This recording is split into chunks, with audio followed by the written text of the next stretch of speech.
Bonjour les enfants, aujourd'hui je vais vous donner un petit cours sur le ciment. On va commencer avec l'histoire du ciment. On va y aller voir, en 1824, il y a Joseph Aspdin qui a inventé le ciment de Portland. Pourquoi le ciment de Portland?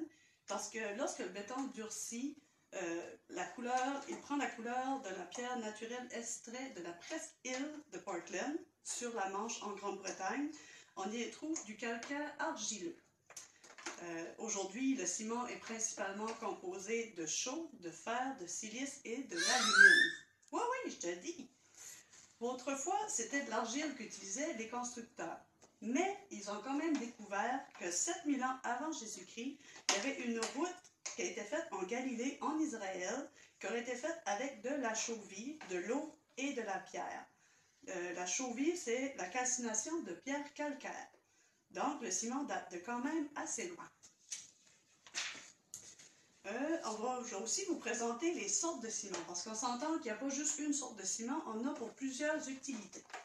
On a le ciment, le GU10, MS20, HE30, MH30, LH40 et le HS50. Fait que je vais vous expliquer tout ça. Le GU, c'est un ciment à usage général. Le MS, c'est un ciment à résistance modérée au sulfate, comme le sel pour faire comme nos trottoirs. On a le HE30, qui est le ciment à haute résistance initiale, qui est pour temps froid, quand tu veux faire des réparations rapides. On a le MH30, qui est le ciment à chaleur d'hydratation modérée, qui est pour les grosses productions, surtout en temps chaud. On a le LH40, qui est le ciment à faible chaleur d'hydratation, qui est pour les grosses productions également, comme les grands barrages froids, donc très pesants. Et on a le HS50, qui est le ciment à résistance élevée au sulfate, comme sur le bord des quais, parce que là, il y a beaucoup de sel. Et juste pour que vous sachiez, le sulfate, c'est un sel de l'acide sulfurique. C'est desséchant et irritant. C'est pour ça que ça brise notre béton. Les chiffres sur les sacs, ça veut dire c'est le niveau de résistance minimale obtenu sur un échantillon normal à 28 jours. Plus l'indice est élevé, plus le ciment est résistant. Mais il faut quand même tenir compte du dosage du ciment, du sable, du gravier et de l'eau. Petite note, parce que là, si un jour vous décidez de faire du ciment, il faudra que vous sachiez que c'est un peu dangereux. Il faut penser sécurité, parce que le ciment, ça dégage de la chaleur. Il faut le manipuler avec soin. Ça peut irriter la peau, pouvant mener à des brûlures, un dessèchement de la peau et des crevasses. Donc, pensez sécurité.